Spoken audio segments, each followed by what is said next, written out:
Welcome to GoPowercat.com's Powercat Pregame Podcast, sponsored by Weddle & Sons Roofing. Now, here's Fitz. Welcome to the Powercat Pregame Podcast, sponsored by Weddle & Sons Roofing. I am GoPowercat publisher Tim Fitzgerald, and over the next hour or so, we're going to get you ready for Iowa State and Kansas State. The game takes place 6:30 Saturday night at Jack Trice Stadium up in Ames. It's going to be chilly out, and we will have, of course, coverage at GoPowercat.com before and after the game. This is a really interesting matchup. It's the 108th straight season that these two schools have played a game in football. Now, it's scheduled to end in a few years, but let's enjoy it while it lasts. It's an amazing run. And it's now called Farmageddon, one of the great names of college football rivalries, because these two schools, these two teams are often very similar from fan bases right down to the X's and O's, and they get after each other. It's almost like a brotherly civil war, and it's always typically a very close game. And certainly that's true when the games are played in Ames. We'll see how this one plays out, and if you're Iowa State, you know this. You win, and you're going to Arlington. And you lose, well, you're going to a bowl game, but maybe still Arlington, because there's so much that can transpire across this conference that the tiebreakers, short of two of the four two-loss teams in this conference winning, the tiebreakers will play a huge role. Yes, there are tiebreakers involved, but if three or four teams win that have two losses, it's going to be out of character for the Big 12, a season that has just been littered with upsets and outcomes of games that, frankly, are hard to believe, strange and difficult to understand and even analyze. That's been true of Kansas State. Back-to-back losses to Houston and Arizona State, which is a really good team that might be playing for the Big 12 title, just didn't look like Kansas State football. Neither game they seemed to be very emotional about playing. They played flat. The play calling suffered. There was turnovers. It was kind of a mess.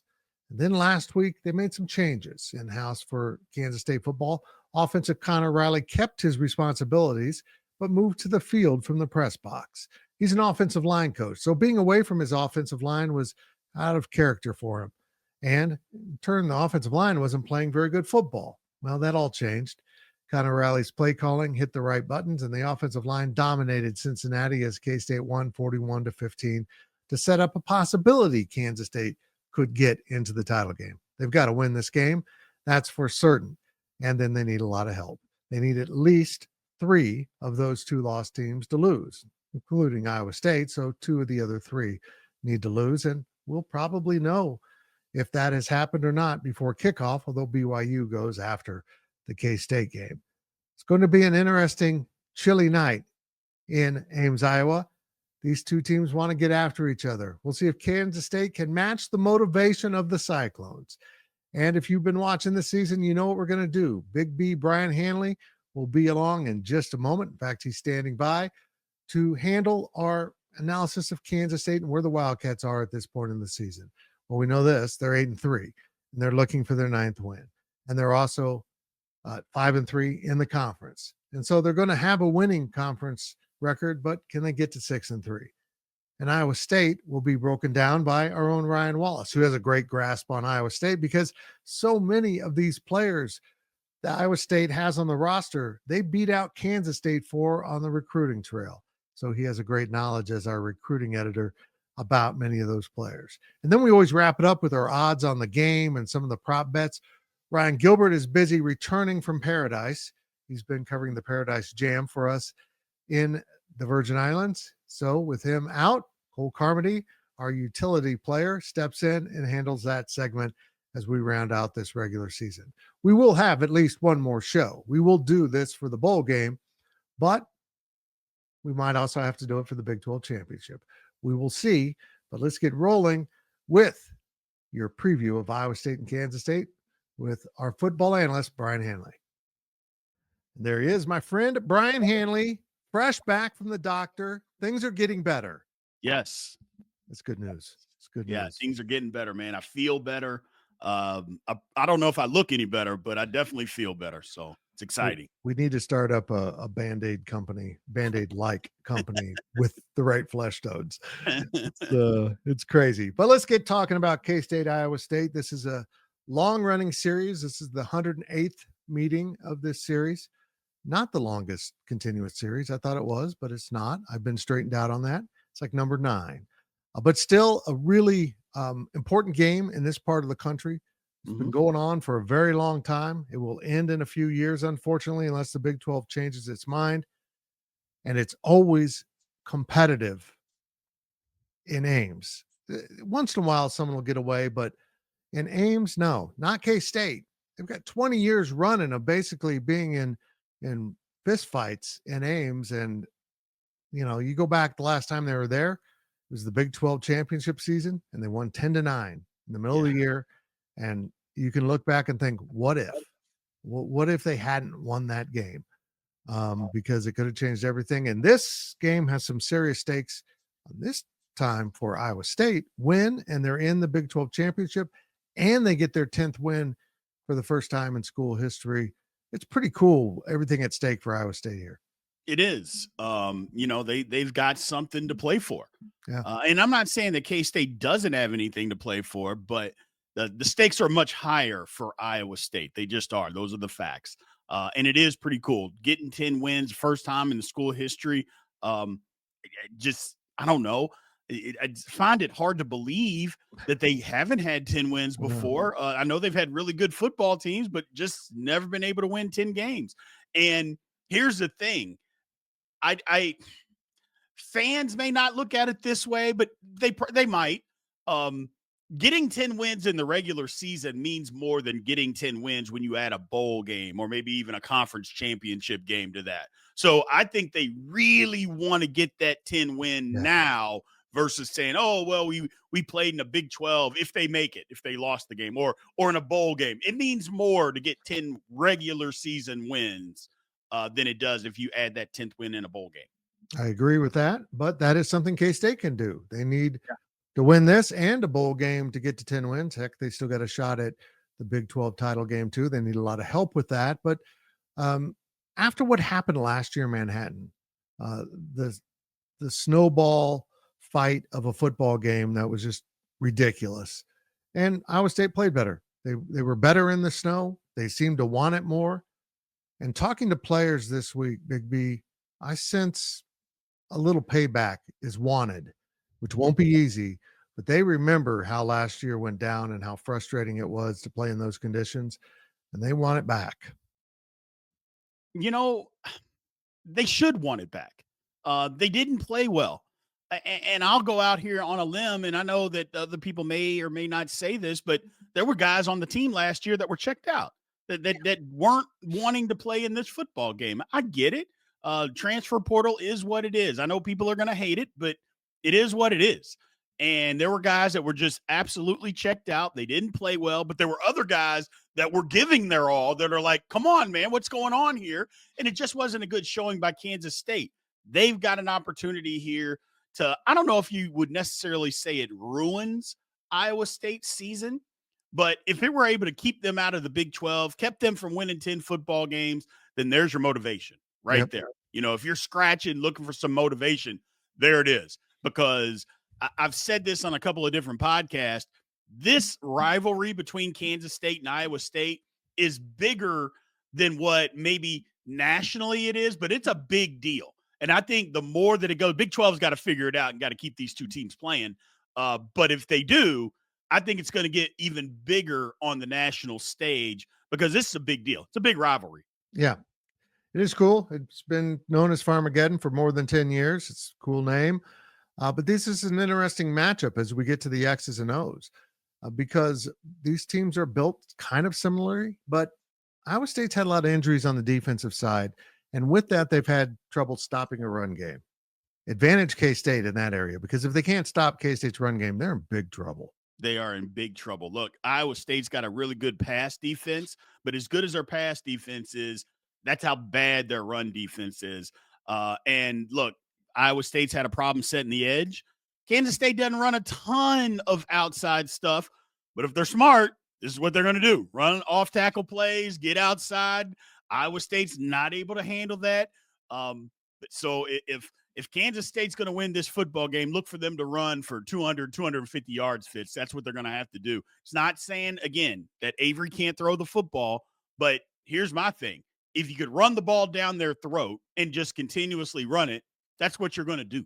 And that's what I think Kansas State, that's the game plan. Clearly, you're going to throw the football some, but your advantage is running in this football game.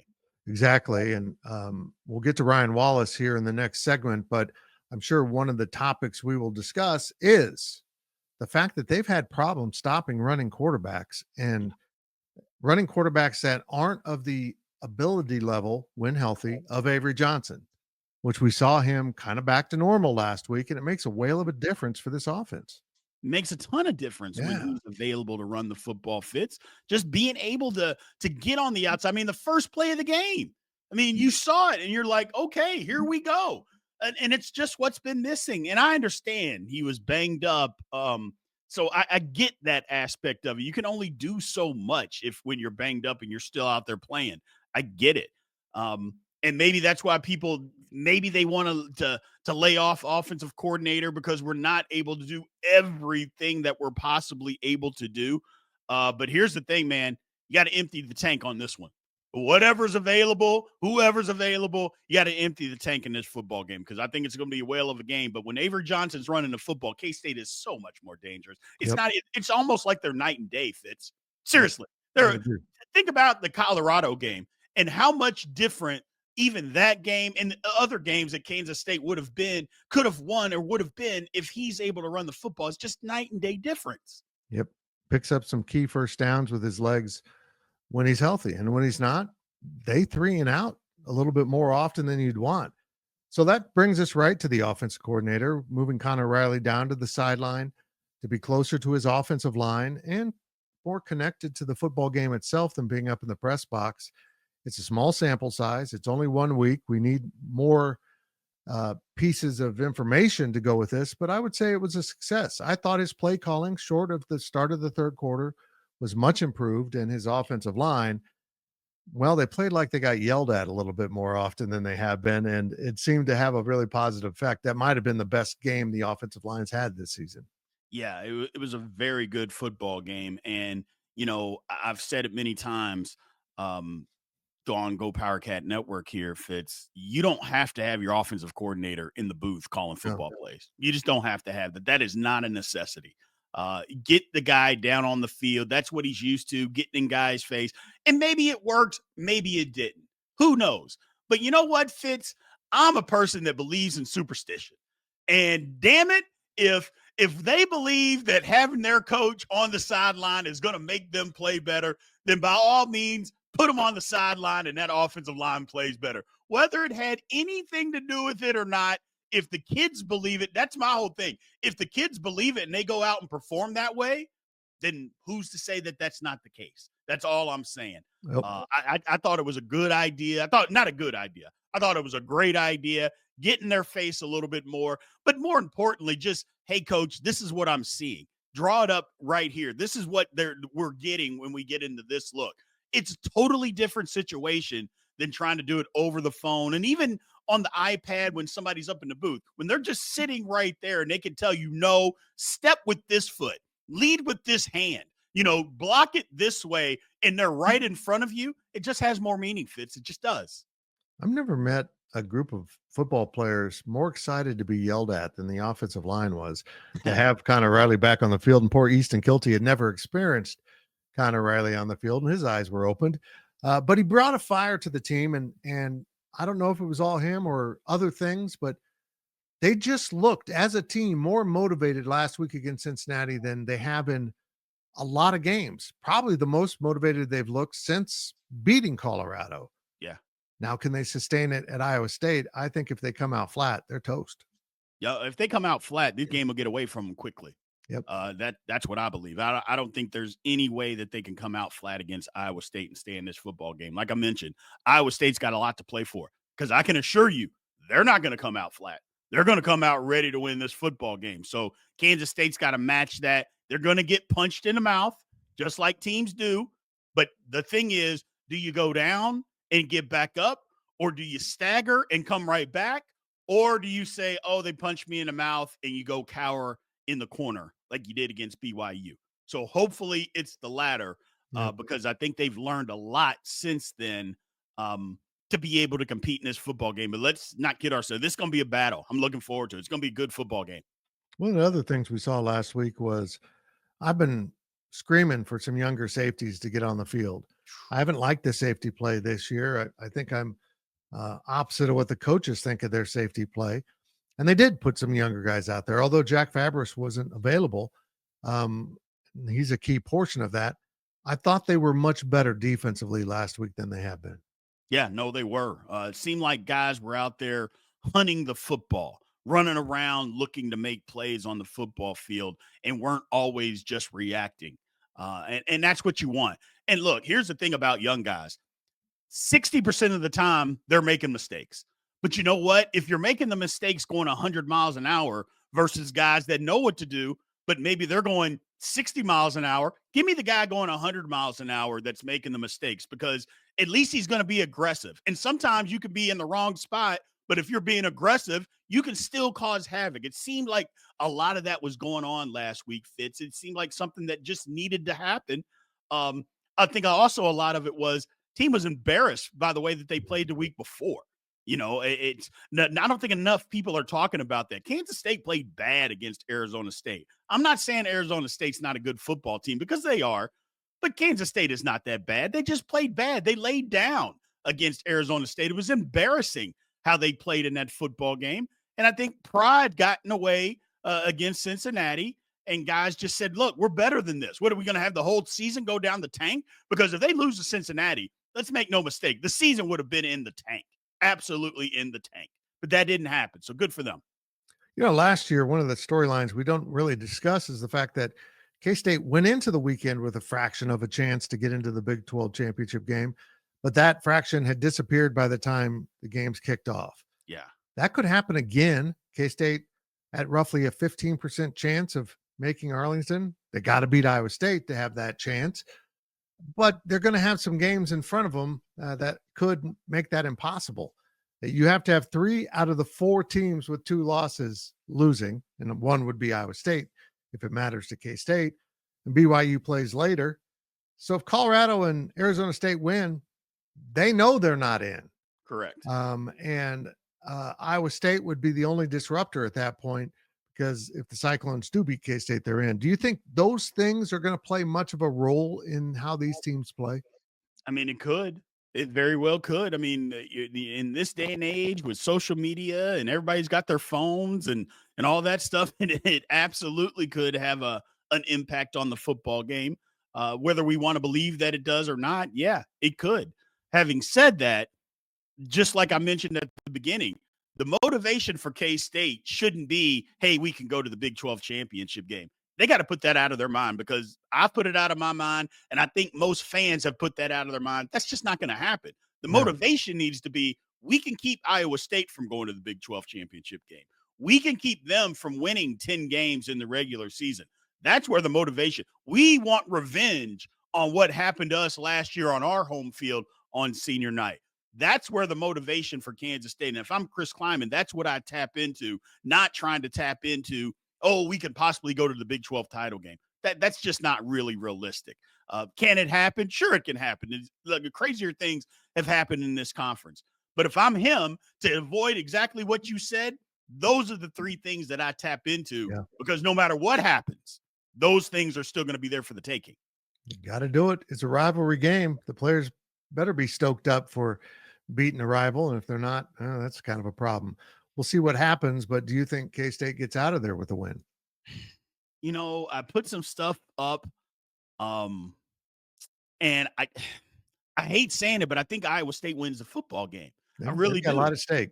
Yeah, they got a ton at stake, and it's more than K-State. Here's the thing, and bear with me, K-State fans.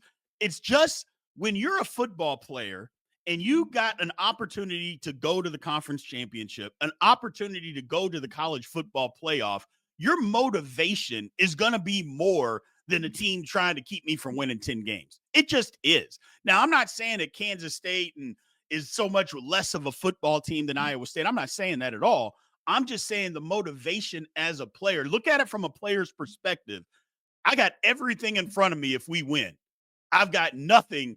I shouldn't say nothing, but it's not near as much on the Kansas State side as Iowa State side. Look, trust me, I've been there. 1998. Oh my God. So don't get me wrong. Bad things can happen to really good football teams, but at the same time, the motivation for Iowa State is going to be higher.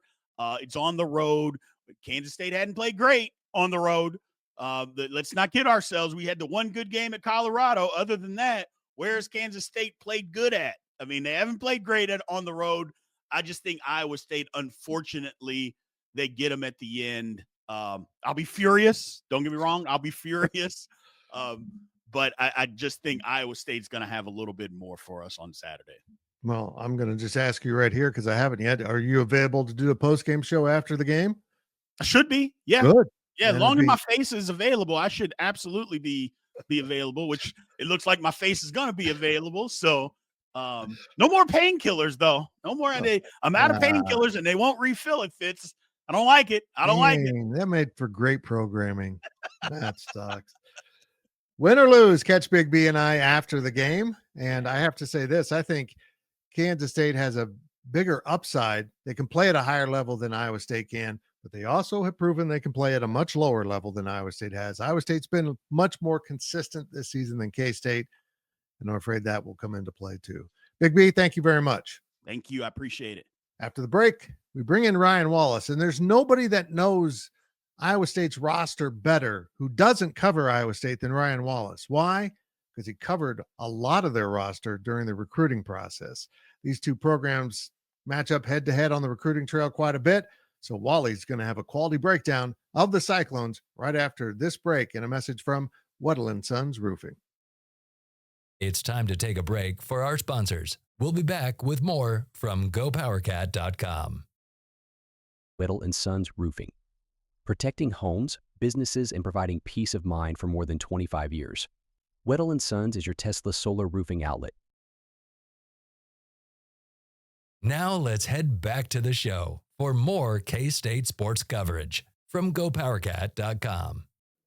Welcome back to the Powercat Pregame Podcast, sponsored by Wallace & Sons Roofing. Now we move on to the Iowa State Scout with our own Ryan Wallace. We're kind of walking a tightrope today. We're all in a pre-Thanksgiving prep mode. We got dogs loose. We got there's kids. There's a lot happening around me right now, Fitz, that I'm just going to try and put the blinders on.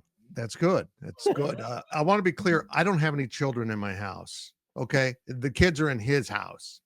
Don't be calling the police. I'm here to talk football with Ryan Wallace, and we probably have a vacuum cleaner running. I feel like your wife might disagree with that, but that's okay. Valid point. Valid point. This has turned into a really cool rivalry because the games are typically competitive, not always, but competitive, and also just kind of wild. We had a blizzard last year, a blizzard that honestly, I'm a big fan of playing whatever weather you've got. It might have been too much. Yeah. I mean, they kept clearing the field. At one point, they're playing with a foot of snow on the field. It was insanity. It's going to be cold in Ames, which it is almost every month of the year, in my view. But it's going to be chilly. But as of now, as of this recording, no precipitation forecasted or locked in to be very serious. So cold weather, okay. I'm not going. I'll let Ryan Gilbert and Cole Carmody suffer that. So first of all, give me your overall thoughts on where Iowa State is on this season. Is they're in a pretty good spot in this game. 2 weeks ago, they looked in a bad spot, but now if they win, they're in the Big 12 championship game.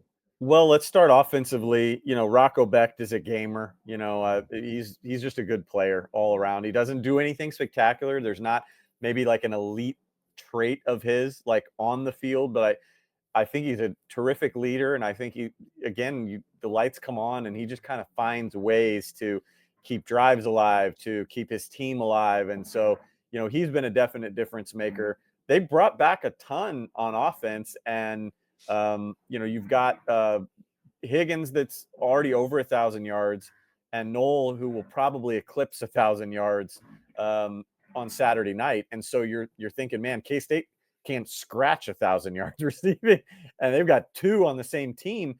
And yet, Fitz, offensively, they're not like overly dynamic.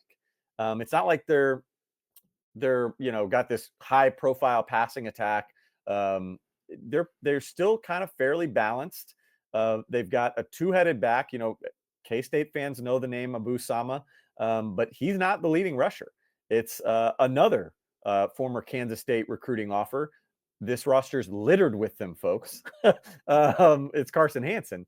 And to me, Fitz, the line hasn't played great. And I think we can talk about that on defense too. I think the line of scrimmage has kind of not been Iowa State-esque, in my opinion. So they haven't run the ball tremendously well, but they've done it well enough to keep a defense honest. But here's the thing that I'll finish with talking about offense, and we'll get to defense here in a minute. I found some stats that between Higgins and Knoll, they account for 62% of this team's total targets. 202 targets between the two. Okay, not receptions, just targets. Gabe Burkle is a tight end for them. He is 3rd on the team in targets with 23 total. So again, not catches, targets. So you think about that. He's played in 11 games, 23 targets. He's averaging like 2.1 targets a game. And yet you've got Higgins and Knoll, who very clearly everybody knows they are the focal point right now of this offense. And yet they're still getting theirs. To me, that tells me that scheming and coaching is a strong suit of Iowa State. Yes. Because they're still finding ways to be creative with a first-year offensive coordinator. Remember, it's not Nate Scheelhaus anymore. It's Taylor Mauser, and he's done a really good job of doctoring up ways to keep this offense effective, despite maybe not having the style of playmakers that we've seen from Iowa State in the past. I want to discuss Rocco Beck because he's one of my favorite players in this conference. He's got this Colin Klein thing about him. Now, I'm not saying he's playing on that level, but he's tough. He makes plays. It's sometimes unconventional, but he kind of raises the entire team up with his style of play. And this is one of those moments where you need to remind yourself, sometimes when something bad happens, like the gambling stuff that turned out to be really nothing much, you lose Hunter Deckers, you go to Rocco Beck, bam, the entire team changed. They became so much better with him. I love this kid at quarterback. Well, and here's the other thing that I think, going back to the Deckers thing, that again, I don't know if Beck gets enough credit for outside of like the Iowa State community that obviously knows what they have on the roster. But from a recruiting standpoint, when Deckers, when that all unraveled, right, and they needed to find a new quarterback, they signed like a borderline 5-star. He might have finished as a 5-star quarterback in J.J. Cole. He was an Elite 11 guy. I believe in Avery Johnson's class. I mean, he's 6'6", great arm, went up to the Elite 11, kind of outperformed what a lot of people thought he would. And so the natural thought was like, yeah, they're going to just give it to J.J. Cole, which they probably would have in a year anyway. And yet now 2 years later, 2 seasons later, it's still Rocco Beck's team. Because again, like you said, he finds a way. And how much of that is from dad and just kind of soaking up the game of football like a sponge, and how much of that is just from within, just something that he carries naturally that's God-given, I don't know. But I mean, they're not turning away from Rocco Beck anytime soon. JJ Cole's going to have to enjoy the bench for at least another season, because this guy's he means too much to that team. Agreed. They kind of follow him, and they've won some close games this year. They've come out on top. But Wally, they did go through that 2-game losing streak in which we thought they might be doomed. They weren't, because it's the Big 12. What went wrong in that period for them against Kansas and Texas Tech? Yeah, I think both of those games, looking back, I think it's a blessing for Iowa State, and I commend their staff. They do it, as well as any in this conference. Honestly, it was, particularly on the defensive side of the ball. That's what I'm going to get to here. I think Joe Klanderman does a pretty good job of it too, but I think Iowa State might even do more of it. But I think this year they've had to do more of it because they've had to. Yep. And that was, to get to what my point, it was injuries.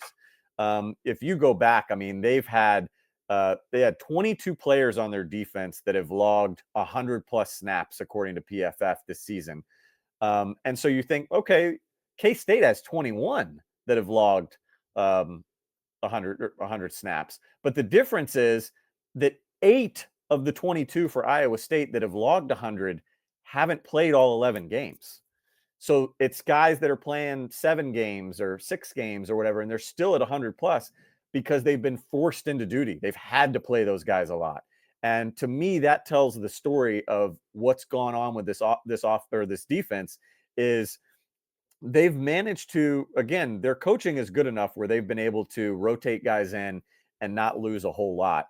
However, they've lost some guys at the line of scrimmage. Well, when you play a 3-man front, as K-State fans know pretty well, if you don't have the quality depth there, and I don't think Iowa State is bad up front, but they're definitely not what they have been. When you lose a guy in the middle, like a J.R. Singleton, Dominique Orange, one of Kansas City's own from North Kansas City High School, who's been really good this year. Both of those guys have kind of been in and out. That kind of is detrimental to this defense that Tom Haycock runs. And then the linebackers, Fitz, have just been decimated. They've been playing probably up to 5 or 6 guys at times this year.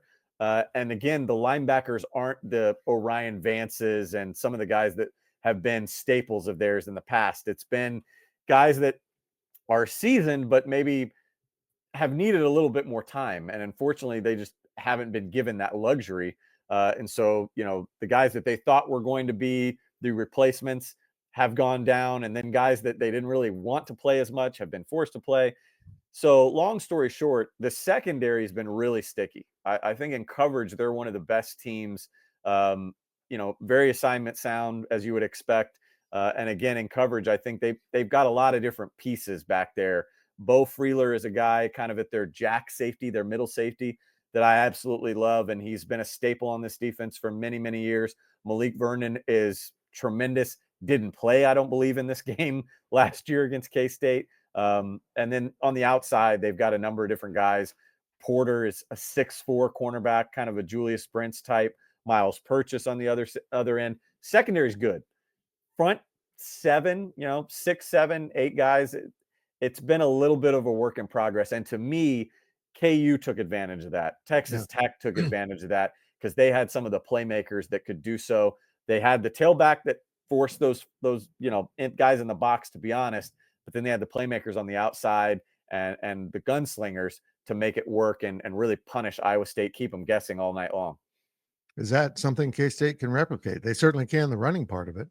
I was going to say, I think they can get by with it, because no, they don't have the playmakers on the outside that KU or Texas Tech have, and Kansas State fans can get upset about that. But again, we haven't seen it this year. Even if, on paper, Jace Brown is more traitsy or whatever, has more speed than a guy on KU or what have you. They haven't proven it. Keegan Johnson hasn't proven it. Dante Cephas is playing better. Hadn't proven it over the course of the season. But you can open those guys up, as we saw in the Cincinnati game, as we've seen, in West Virginia and Arizona, by having the run game, specifically the quarterback run game. This is a massive game for Avery Johnson to really flex his muscle, and for Connor Riley to continue to use Avery Johnson in that same light that we saw with Cincinnati. Run the hell out of DJ Giddens, have more design quarterback runs. Get Joe Jackson involved if Dylan Edwards is still, unavailable.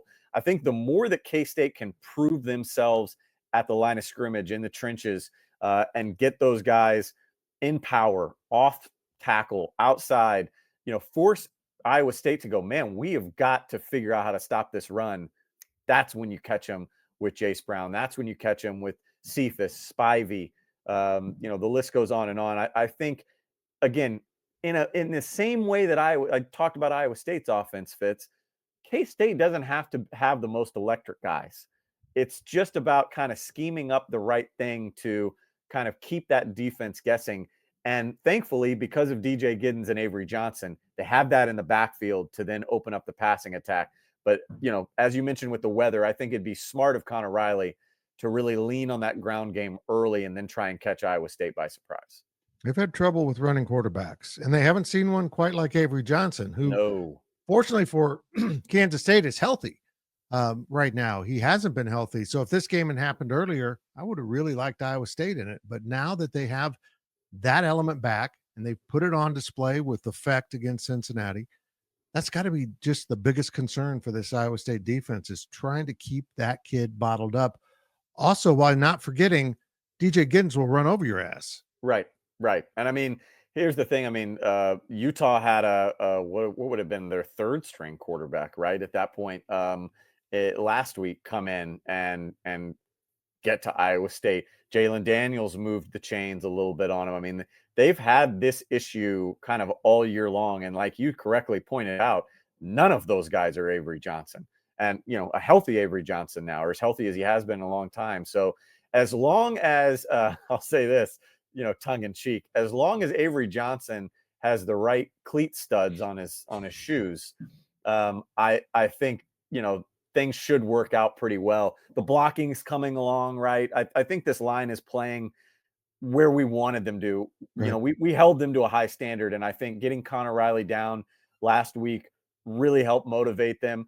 I think knowing what's at stake in this game, again, holding Iowa State, keeping them again from a 10-win regular season, K-State kind of getting there, and potentially keeping a Big 12 championship game alive. I mean, kind of depends on Friday, but there's enough at stake where I think the line's going to play strong. And again, I think there's a lot of motivation for this ground game to get going again, like we saw at Cincinnati. Well, we can probably declare that moving Connor Riley to the field worked. Yes. The line played much better, but the offense, the play sequencing, short of the maybe open of the second half, was much improved. I just think he had a better feel for the game.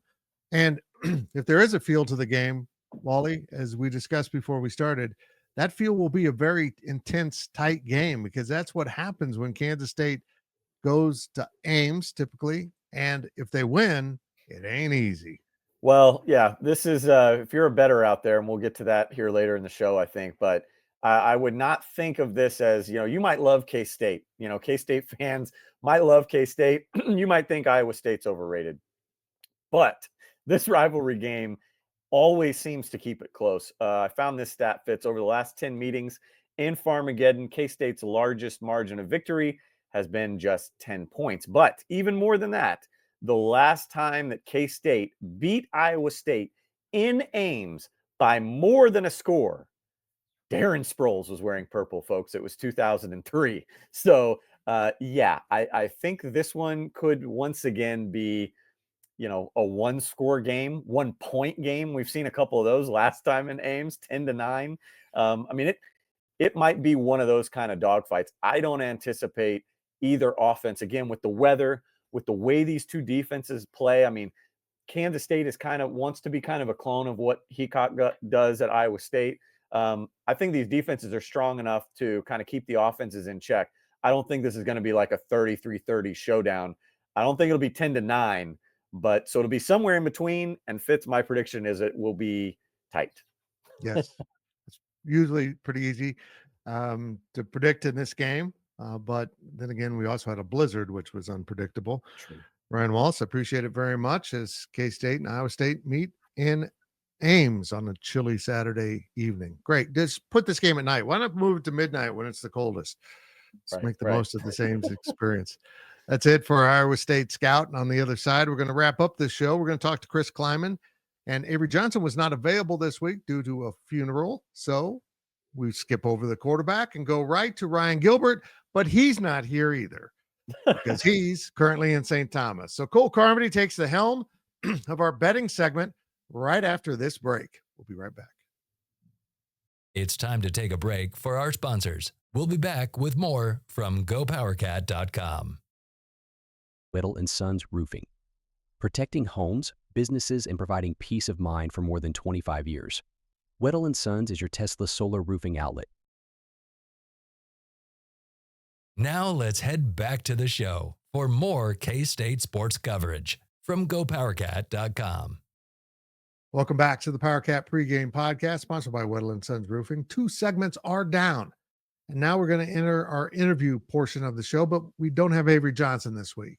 He was unavailable due to attending a funeral on Monday, But we do have Chris Kleiman, and we'll hear a little bit more than normal from Chris Kleiman, and then we'll roll into that gambling segment helmed this week by Cole Carmody, filling in for Ryan Gilbert, who's on his way back from covering basketball for us.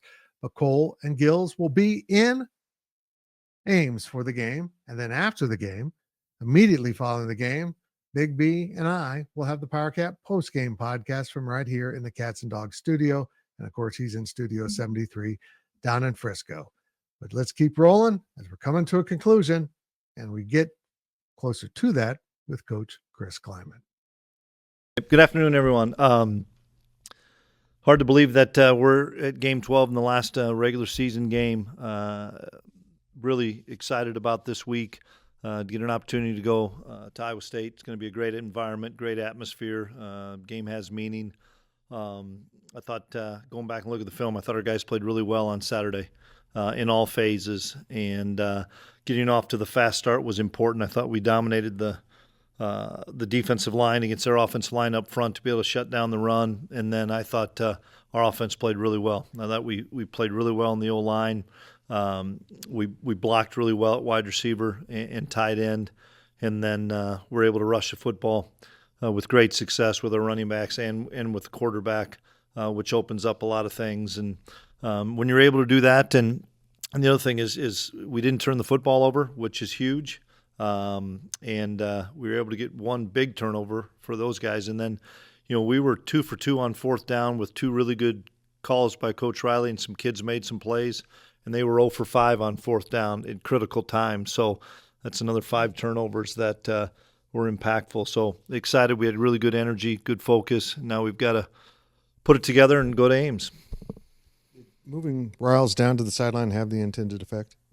Absolutely it did. I thought there was really good. I knew there was going to be good energy on senior day anyway, but just hearing the conversations, the communication with the offensive line, and Coach Riley I thought was really good. But I just thought the offensive guys in general on the sideline were really locked in and in tune with what was going on. And we had a lot of really good conversations that I think typically take place. But when your OC's down on the field, I think it even makes it more valuable. And did that, I don't know, kind of connect him to the game a little bit better? When you're in the press box, it's almost like you're not connected to that game. Well, especially somebody like Riles that is, has that much energy and can get guys going with his juice and energy, and without a doubt, some guys can like to do it from one spot or the other. I know there's some challenges doing it on the field and calling it, but we had good information we were getting upstairs, and plus just having the iPads and you can go back and watch the video. That helps a bunch to have a coordinator. It's like Joe. That's helped him a bunch. I can actually see it rather than us trying to count on a player telling us what happened or kind of guessing when it's going really fast. Those iPads have been a real game changer in college football. Did the defense do anything different on third down or fourth down, or were they just more? No, I just think we had really much better technique, and we were able to get the quarterback off his spot. And a couple times they threw it at our best corner, and Jacob Parrish just locked people down, and that was really good as well. But no, I just thought we had really good intentionality on defense and really good focus. That was Chris Kleiman, and that is not Ryan Gilbert. That's Cole Carmody filling in for Gills, who's returning from Paradise. He gets to go to St. Thomas and Ames, Iowa in 1 week. And I'm telling you what, that's a travel itinerary, Cole. That's going to all balance out because apparently it's going to be rather cold as you and Ryan Gilbert make this trip up. You gave me the weekend off. Thank you very much. I'll be working back here, but this is an interesting game. It always is in Farmageddon. Yep. And as we do with this segment, we talk about the odds and, for what is out right now. And then we kind of have to come up with potential props because we record too early. So let's get rolling. And you looked at the spread at Iowa State -2.5. So K-State can cover by losing by 2 points or less or winning. How do you feel about this? This game's always so hard to predict, man. Yeah, it is. And I like K-State in this, and we're going to kind of get into that. throughout this segment. I really like K-State in this game. So I like K-State plus 2.5. I also like K-State on the money line. If you're going to take the 2.5, I think you might as well take the money line. True. I really feel confident in K-State in this game.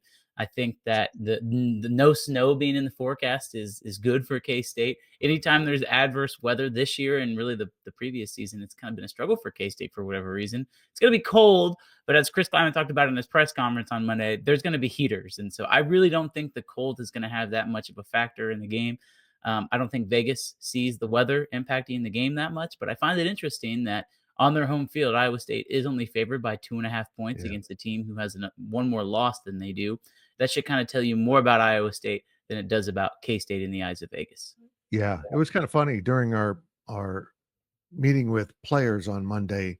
We had Easton Kilty, who we don't normally have because he has class during that time slot, but no classes this week.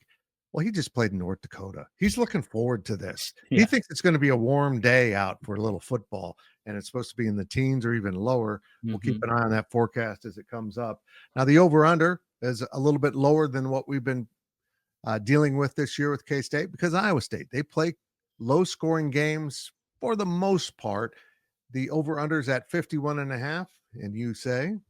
I really like the over in this. I look at the game last year, and if those two teams can combine to score what would have been 77 points in the snow, I think both of these two teams are going to be able to really put some scoring up on the board. And I look at it like this. We kind of were talking about it in our questions podcast a little bit, Fitz, but you look at what this K-State team does. When they win, they score points. And so if they score more than 30 points, then you're really asking the question, is Iowa State going to get to 21 or 23 points?